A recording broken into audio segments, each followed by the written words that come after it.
Hello friends, कैसे हैं आप सब। मैं हूँ भी सर, आप देख रहे हैं मेरे YouTube channel nursing lecture and job. Friends, तो हमारा नर्सिंग रिसर्च की क्लासेस स्टार्ट हो चुकी है और आज हमारी जो है सेकंड क्लास है नर्सिंग रिसर्च की।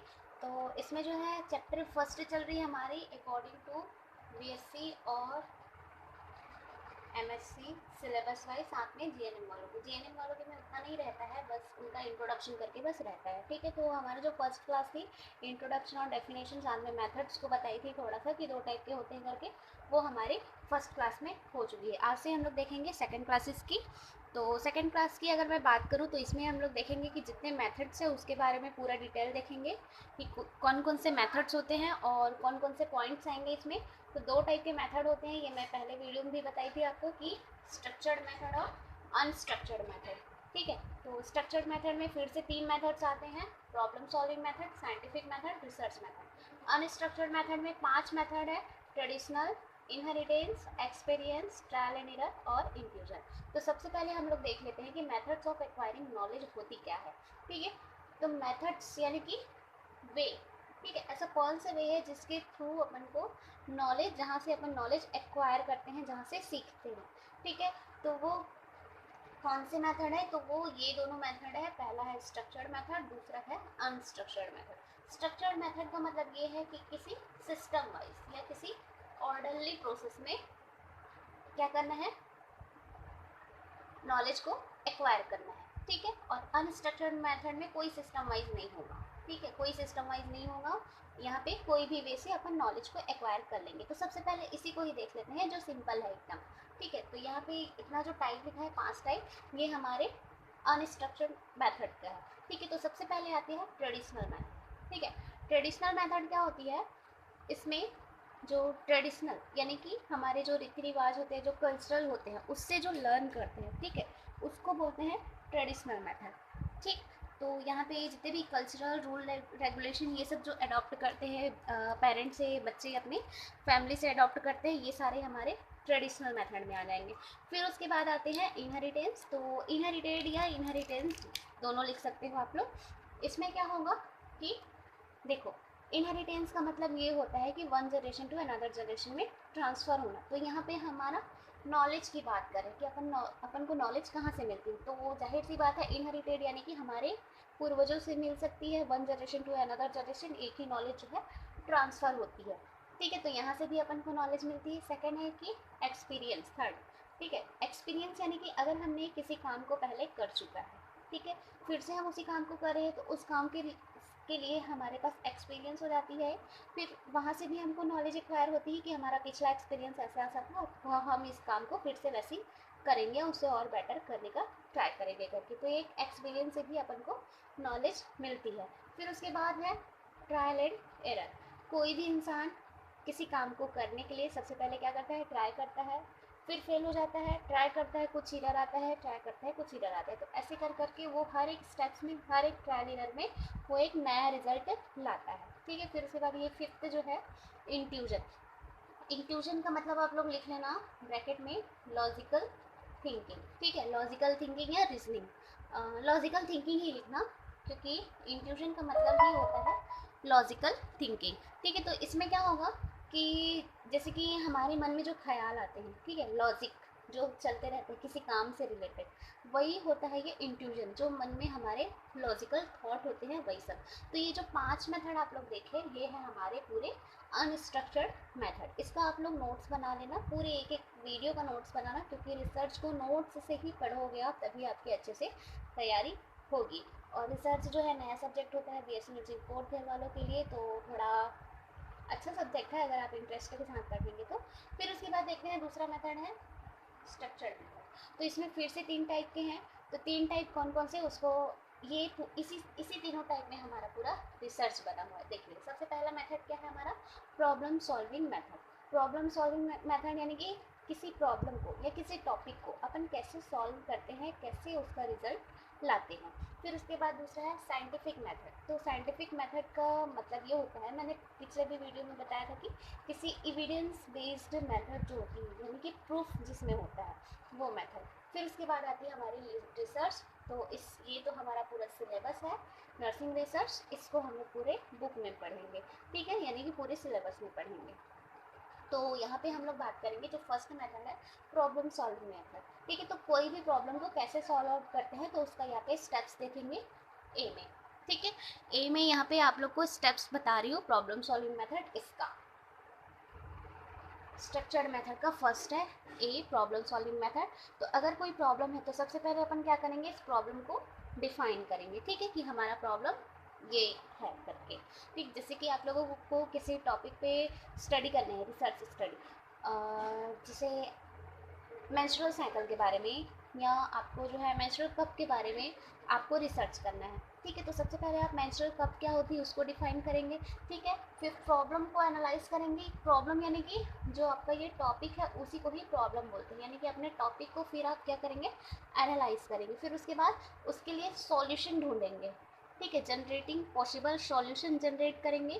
फिर उस सॉल्यूशन को, जो पॉसिबल सॉल्यूशन आपने सिलेक्ट किया है, जनरेट किया है, उस सॉल्यूशन को क्या करेंगे आप, एनालाइज करेंगे, जो बेस्ट सॉल्यूशन रहेगा उसको, ठीक है। मतलब यहाँ पे आप बहुत सारे सॉल्यूशन ढूंढे रहेंगे, 4 5 6 जितना भी सॉल्यूशन आप ढूंढे रहेंगे, जनरलाइज किए रहेंगे, उसमें से कौन सा बेस्ट है उसको आप सर्च करेंगे, एनालाइज करेंगे। फिर उसके बाद आप सिलेक्ट कर लेंगे कोई भी एक बेस्ट सॉल्यूशन।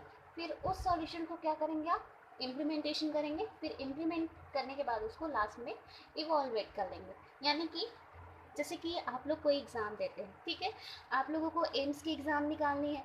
एम्स की एग्ज़ाम निकालनी है तो आपका मेन प्रॉब्लम क्या है, या मेन टॉपिक आपकी क्या है, एम्स एग्ज़ाम फाइट करना,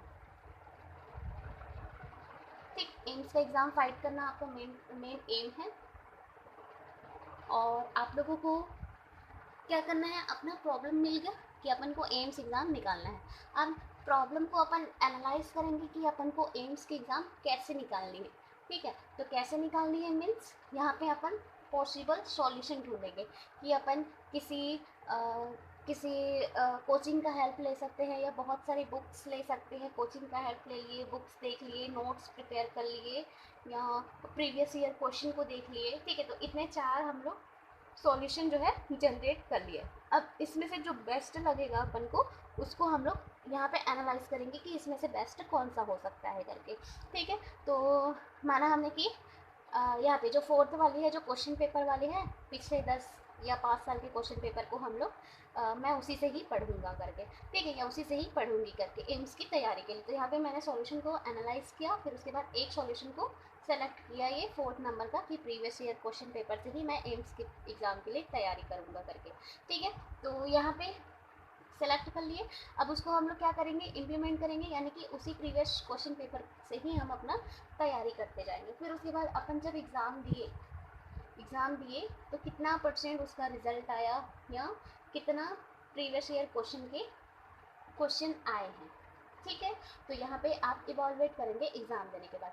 अगर फिर आपका एम्स में सिलेक्शन नहीं होता है, फिर आप क्या करेंगे, अल्टरनेटिव सॉल्यूशन रिवीजन, यानी कि अब इस सॉल्यूशन को छोड़ करके आप थर्ड वाले सॉल्यूशन में जाएंगे कि आप नोट्स प्रिपेयर करके बनाएंगे, ठीक है। फिर से अगर ये फेल हो जाता है तो फिर आप किसी को कोचिंग ज्वाइन करेंगे। तो ऐसे करके किसी भी एक प्रॉब्लम को सॉल्व आउट करना, ये कहलाता है प्रॉब्लम सॉल्विंग मेथड। इस साइकिल को बोलते हैं प्रॉब्लम सॉल्विंग साइकिल, या प्रोसेस ऑफ प्रॉब्लम सॉल्विंग, ठीक है। तो ये हमारा फर्स्ट जो मेथड था स्ट्रक्चर्ड मेथड में, उसके अंदर आता है। अब देखते हैं साइंटिफिक मेथड। तो साइंटिफिक मेथड क्या होते हैं, तो इसका मैंने डेफिनेशन लिखा है, और ये आप लोगों के सिलेबस में भी है, और ये आती भी है एग्ज़ाम में, ठीक है। तो सबसे पहले अपन देखेंगे definition of scientific method. Definition of scientific method, scientific method is defined as controlled systematic investigation that are rooted in objective, relative, reality and method. Sorry, 1 second. Scientific method is defined as, ऐसे करके लिखना आप लोग, scientific method is defined as controlled systematic investigation that are rooted in objectively reality and that aim to develop general knowledge about phenomena. मतलब कोई भी हमारे पास क्या है, एक फिनोमिना है, फैक्ट है, या थॉट है, या नॉलेज है, उसी को ही जनरेट करना, कंट्रोल करना, सिस्टमेटिकली उसका इन्वेस्टिगेट करना, यानी कि सर्च करना उसमें, और न्यूली ऑब्जेक्टिव्स को, ठीक है, उसके रूट लेवल तक जा करके उसको सर्च करना। फिर जो हमारा नॉलेज है फिनोमिना से रिलेटेड, उसको डेवलप करना, ठीक है, यही हमारा साइंटिफिक मेथड है, यानी कि यहाँ पे अपन को मांगता है evidence based EBP, evidence based proof, evidence based practice बोलते हैं ईबीपी। इसको हम लोग आगे फर्स्ट चैप्टर में ही पढ़ेंगे कि होती क्या है। ठीक है, जैसे कि हमारा जो नर्सिंग रिसर्च है उसमें क्या होता है कि प्रूफ को लास्ट में प्रूफ दिखाना पड़ता है कि हमारा जो रिसर्च है वो एक्चुअल में जैसे कि किसी डिजीज़ को क्योर करने के लिए हेल्पफुल है कि नहीं, या किसी प्रोसीजर से इस डिजीज़ में कितना क्योर हो रहा है, मतलब वो प्रूफ देता है, उसी को बोलते हैं साइंटिफिक मेथड। तो अब देखते हैं कि पर्पस ऑफ साइंटिफिक मेथड। तो साइंटिफिक मेथड के पर्पस क्या होते हैं, तो आप लोग लिखना है यहाँ पे। सबसे पहला फर्स्ट इज अ डिस्क्रिप्शन, यानी कि जो साइंटिफिक मेथड है वो किसी नॉलेज को या किसी टॉपिक को डिस्क्राइब करता है। एक्सप्लोरेटिव यानी कि उसको एक्सप्लोरेट करता है, एक्सप्लेनेशन करता है। फिर प्रिडिक्शन यानी कि न्यू नॉलेज का प्रिडिक्शन करने में हेल्प करती है। फिर उसके बाद कंट्रोल करती है, जो भी एक्सट्रेनियस वेरिएबल्स वगैरह रहते हैं उस पर कंट्रोल करती है। फिर प्रिस्क्रिप्शन, प्रिस्क्राइब करती है न्यू नॉलेज वगैरह को। फिर identification of the relation between facts, last is the identification between relation between facts, यानी कि हमारे फिनोमिना फैक्ट्स या नॉलेज के बीच में दो वेरिएबल्स के बीच में क्या रिलेशनशिप है उसको बताता है कौन, साइंटिफिक मेथड या रिसर्च। वही रिसर्च है, वही साइंटिफिक मेथड है, रिसर्च के अंदर ही हम साइंटिफिक मेथड को पढ़ते हैं। फिर उसके बाद आती है स्टेप्स ऑफ साइंटिफिक मेथड। तो ये जो स्टेप्स है साइंटिफिक मेथड की वो सेम होती हैं हमारे रिसर्च के स्टेप्स जैसे। ठीक है, तो कौन कौन से स्टेप्स है उसको हम लोग इसमें देख लेते हैं थोड़ा सा। फिर रिसर्च में तो यही सारे मेथड्स को देखनी ही है, साइंटिफिक रिसर्च के अंदर ही हमारा साइंटिफिक मेथड आ जाता है। ठीक है, तो यहाँ पे मैं इस रिसर्च को नहीं बताऊंगी क्योंकि इसी रिसर्च से पूरा हमारा सिलेबस बनेगा और इस रिसर्च के प्रोसेस हमारे सेकेंड चैप्टर में आ जाएंगे। ठीक है, तो स्टेप्स देखते हैं यहाँ पे साइंटिफिक मेथड का कि फर्स्ट स्टेप्स क्या है, आइडेंटिफाई टॉपिक या प्रॉब्लम। तो जैसे कि यहाँ पे हम लोग प्रॉब्लम को डिफाइन कर रहे थे, आइडेंटिफाई कर रहे थे, वैसे ही सेम यहाँ पे हम लोग प्रॉब्लम को क्या करेंगे, आइडेंटिफाई करेंगे। फिर उस प्रॉब्लम के लिए अपन क्या बनाएंगे, ऑब्जेक्टिव्स बनाएंगे। ऑब्जेक्टिव्स बनाने के बाद अपन क्या करेंगे, रिव्यू ऑफ लिटरेचर, यानी कि हमारे इस टॉपिक से रिलेटेड कितने लिटरेचर्स हैं, कितने स्टडी हो चुके हैं, वो सबको अपन क्या करेंगे, सर्च करेंगे। रिव्यू ऑफ लिटरेचर बोलते हैं उसको, सर्च करके हम उसको चेक करेंगे, देखेंगे। ठीक है, फिर उसके बाद क्या करेंगे, डिफाइन करेंगे कॉन्सेप्ट को एंड वेरिएबल्स को, जितने भी वेरिएबल्स हैं और कॉन्सेप्ट है उसको डिफाइन करेंगे। ठीक है, रिव्यू ऑफ लिटरेचर में क्या होते हैं, जो प्रीवियस ईयर की जितने भी स्टडी हो चुकी है, जैसे कि हमारा टॉपिक है एनीमिया, एनीमिया हमारी टॉपिक है, यहाँ पे हमने आइडेंटिफाई कर लिया अपना टॉपिक, हमने ले लिया एनीमिया। तो एनीमिया क्या होती है, इससे रिलेटेड अपन ऑब्जेक्टिव प्रिपेयर कर लिए। ठीक है, स्पेसिफिक और जनरल ऑब्जेक्टिव, दो टाइप के ऑब्जेक्टिव प्रिपेयर कर लिए कि अपन को क्या क्या इसमें देखना है। फिर उसके बाद रिव्यू ऑफ लिटरेचर, इसमें क्या करेंगे कि एनीमिया से रिलेटेड प्रीवियसली कितनी और स्टडी हो चुकी है और कितनी स्टडी में कौन कौन से रिजल्ट आए हैं, वो सबको अपन फिर से रिव्यू करते हैं, यानी कि स्टडी करते हैं। जितने भी प्रीवियस ईयर स्टडी है, स्टडी हो चुकी है, उसको अपन देखते हैं दोबारा। ठीक है, फिर उसके बाद डिफाइन कॉन्सेप्ट एंड वेरिएबल। अब यहाँ पे रिव्यू ऑफ लिटरेचर देखने के बाद अपन क्या करेंगे, डिफाइन करेंगे हमारे एनीमिया से रिलेटेड कॉन्सेप्ट और वेरिएबल्स क्या क्या होंगे उसको। फिर उसके बाद हाइपोथेसिस एंड अजम्पशंस बनाएंगे। तो हाइपोथेसिस क्या होती है, एक फॉर्मल टेंटेटिव स्टेटमेंट होती है। ठीक है, और ये सारा एक ये जो जितने भी आपको पॉइंट्स दिख रहे हैं ना, इस सब का एक एक चैप्टर है, एक एक चैप्टर में इसको सबको आप पूरे रिसर्च में इसी को ही पढ़ोगे, जितने स्टेप्स है रिसर्च के वो उसको। फिर उसके बाद क्या होगा, इथिकल अप्रूवल या इथिकल कंसिडरेशन, यानी कि अपन क्या करते हैं कि प्रिंसिपल से अगर अपन कोई नर्सिंग रिसर्च, नर्सिंग में अगर कोई हेल्थ सेक्टर से रिसर्च कर रहे हैं, ठीक है, जैसे वैक्सीनेशन का हो गया, कोविड टाइम में वैक्सीनेशन का रिसर्च किए, ठीक है, जब वैक्सीन मिला तब उसको इथिकल जो है परमिशन लिया गया कि उसको लोगों पे अपन ट्राई करके देख सकते हैं, क्योंकि वो रिस्की रहता है। इसलिए यहाँ पे जो नर्सिंग रिसर्च में है, अपन नर्सिंग फील्ड में जो रिसर्च करते हैं वो ज़्यादा हेल्थ सेक्टर से या पेशेंट लोगों से रिलेटेड नहीं रहता, बस केयर से, या अगर हम लोग कम्युनिटी लेवल वाले ज़्यादा टॉपिक लेते हैं।